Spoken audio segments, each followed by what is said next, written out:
So, what have we learned from this experience? Carelessness is the greatest enemy.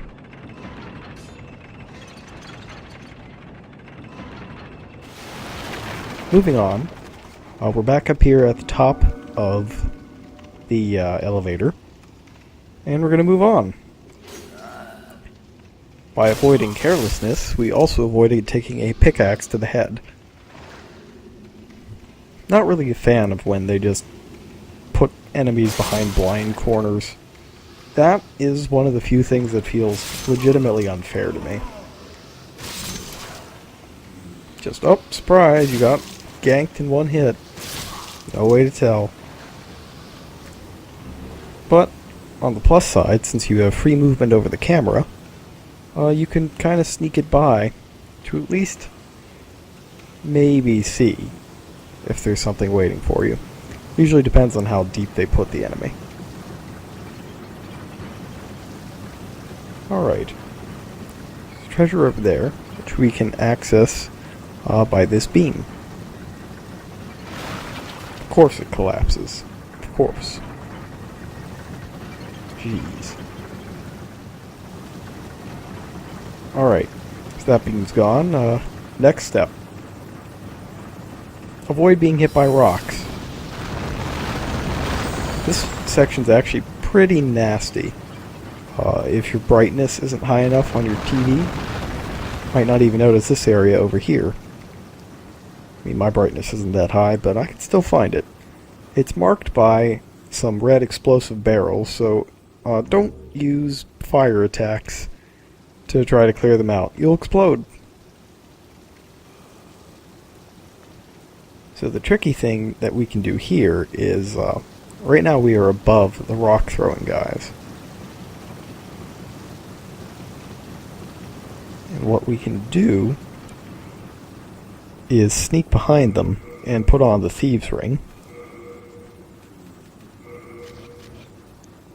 so that we can drop down unnoticed. These guys aren't super bright to begin with, but the stealth always helps. I don't know if you actually need the thieves ring to get by unnoticed, but might as well use it. Now you don't want to jump on those barrels, because they will notice you then. And they're all nice and lined up for some soul ray shenanigans. I just love that piercing effect, it's so good.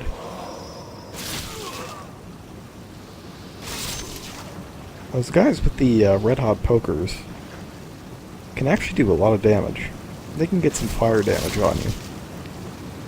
And it's actually... well, the special damage types are hard to resist most of the time. Whoops. Back up again.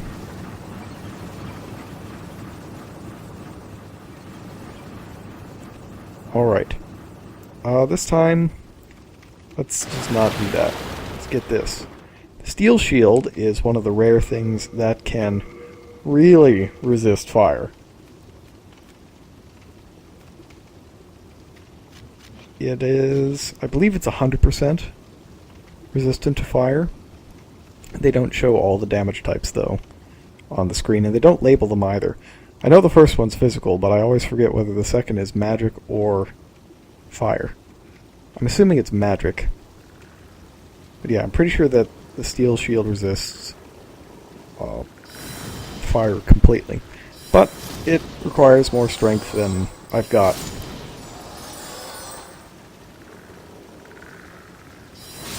These guys are only dangerous if you don't notice them.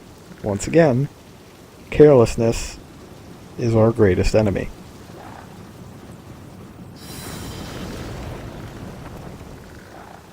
Of course, sometimes, even if you don't notice them, they don't really threaten you. I think the ragdoll was more threatening than this actual living creature. No, formerly living creature.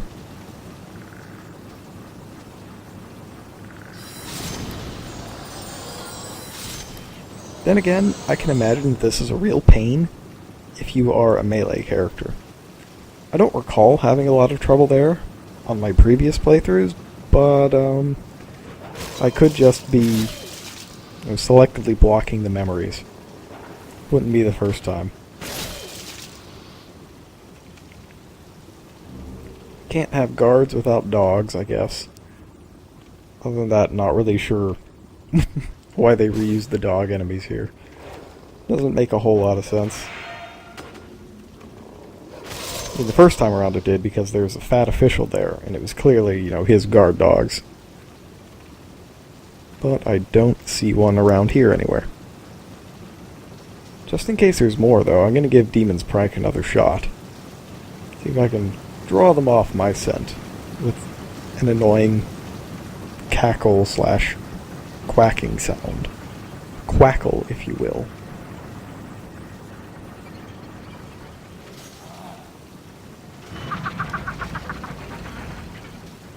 Well, it works on miners. But they weren't too bright to begin with. I need it to work on, some more intelligent enemies.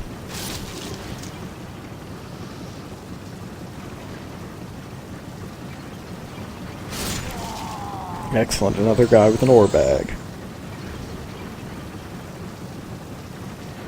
What I really need is more hardstone. Help out with my shield stability.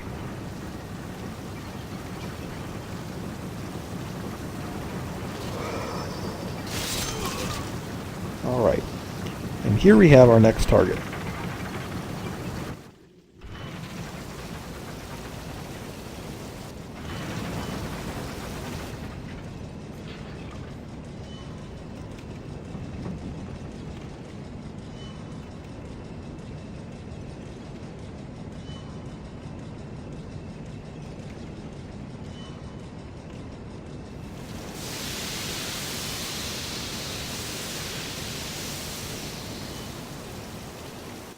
If it's somehow unclear as to what that's done, it's cooled off the lava in that giant lava pit so that we can walk through it unimpeded and unkilled. And fortunately, that area was just a nice big loop, and it brings us right back to where we need to go. I always like the way that the shortcuts are done in this game, generally more so than in Dark Souls. Mainly because the shortcuts in Dark Souls tend to make you go through somewhere called the Valley of Drakes. And can you really call it a shortcut at all, then? I mean, I guess you can, because it's not... They don't actually make you fight the Drakes. Most of the time. But still, it's the principle of the thing. You might not even want to take the shortcut, because you freak out when you see Valley of the Drakes. Now, the reason that I did this level before... World 5-1, the last of the -1 levels, is that I really wanted that Ring of Poison resistance. World 5, called the Valley of Defilement, is not exactly the most hospitable place in the universe. Lots of poison and plague possibilities there, so you want your resistances as high as you can get them.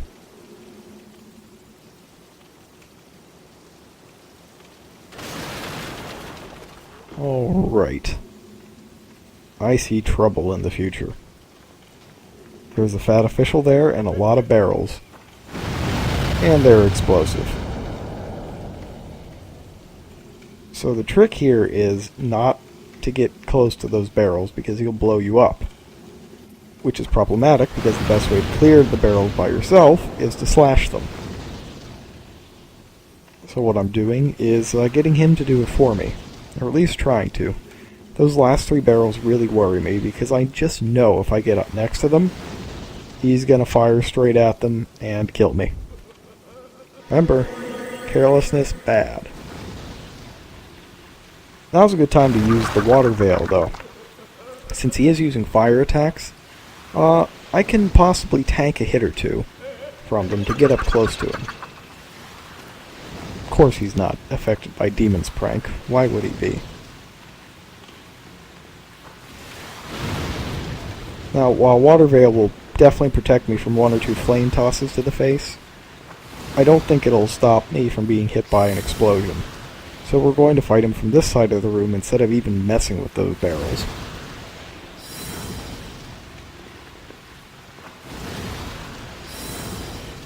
Of course, it'd be better if I stop, planking all of my soul rays. There we go. And each one's powerful enough to stagger him as well, so he can't immediately fire back with some fire. Now, even though he's gone, I do feel compelled to get rid of all of these barrels, just in case. Remember, carelessness, greatest enemy. Moving on. Hidden Stone of Ephemeral Eyes, always nice to have. Now here we need to look out, because we could be ambushed at any time from above. And this webbing is very creepy. I keep thinking that you can cut those corpses out of it and they'll have items, but I guess not. Unfortunate.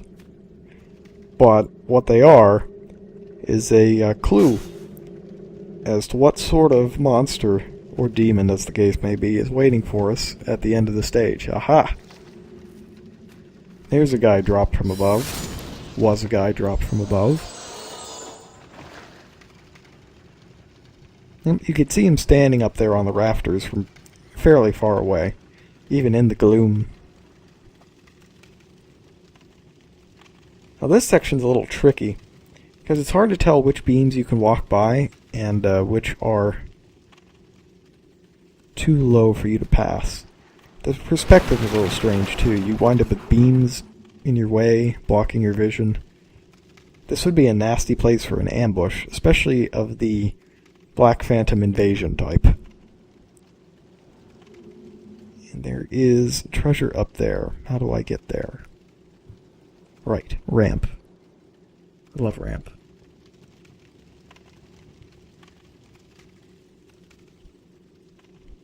Ooh, okay. Alright, so it looked like there was a drop-off there, but there really wasn't. And our reward is the Crisp Blade, which has an effect similar to that of the Ring of Magical Sharpness while we have it equipped. So the way we would use that is equip that in our right hand and the talisman in our... not talisman... catalyst in our left hand, like we have it now, and that effect is useful. It's smaller than the Ring of Magical Sharpness, but it stacks with the Ring of Magical Sharpness, and it's not additive. It's, you apply Ring of Magical Sharpness and then apply Crisp Blade to the increased value from Ring of Magical Sharpness, or the other way around. I can't remember which. But the percentage by which your magic attack goes up and your magic defense goes down increases as you upgrade the Crisp Blade. The problem is, to upgrade it, you need some very special souls. They're called colorless demon souls. You can only get 10 of them per game. And a lot of the times, well, half of them you have to get them by shifting worlds to pure black tendency. So that's what I've been doing over in Shrine of Storms. I've been lowering it to pure black because it is the first level that I'm going to do the second stage of. And it just so happens that the colorless demon soul, or rather the thing that carries it, appears in the second stage.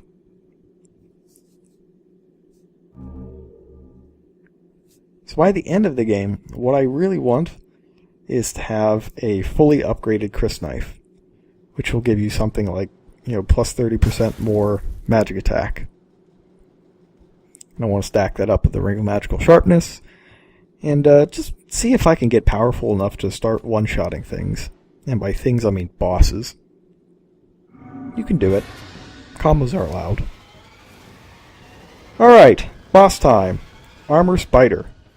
The tricky thing about Armor Spider is getting into a position where you can actually hurt it. It does a very good job of setting everything on fire that comes near it.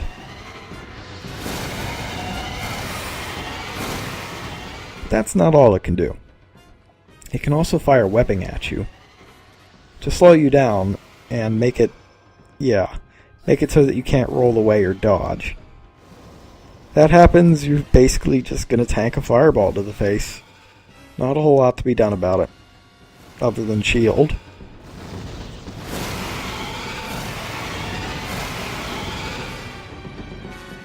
Now you might notice I put the cling ring back on for this fight. The extra HP should help out.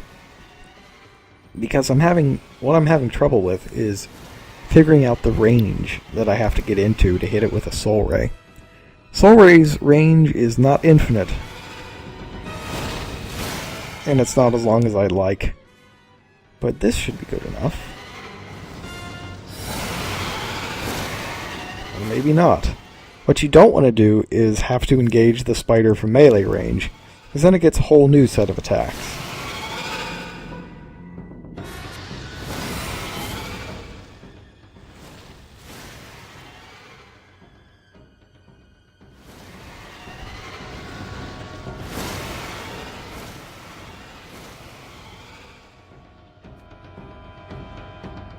Alright, got our Crisp Blade on, and our Ring of Magical Sharpness. We should be doing plenty of damage. And I can actually hit it. This is a bad spot, okay. Right.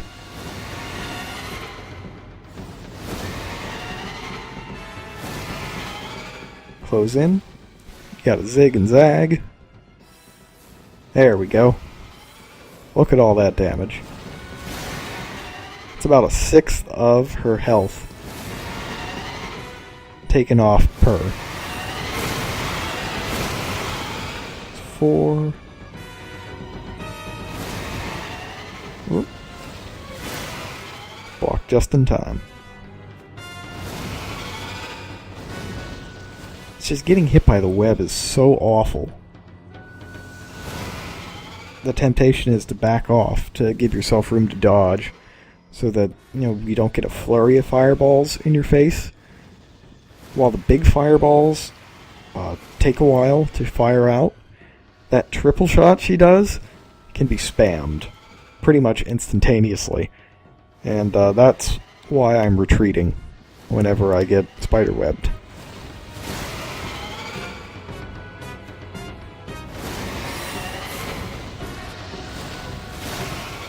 Should be one more. Got it.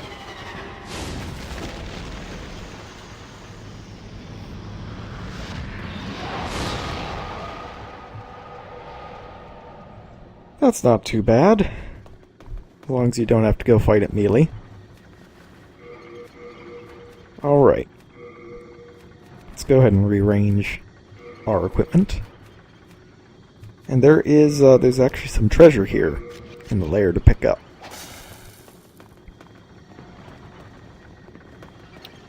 Let's see. Still can't cut the webs.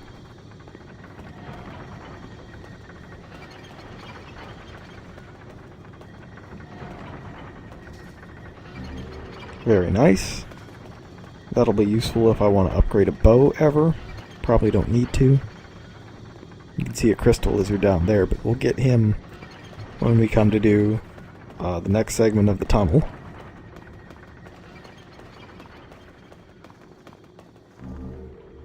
Soldier Soul. It's okay. And finally, what we've all been waiting for. Pure Spiderstone will help us do the final upgrade. And that's it for now. Valley of Defilement next time.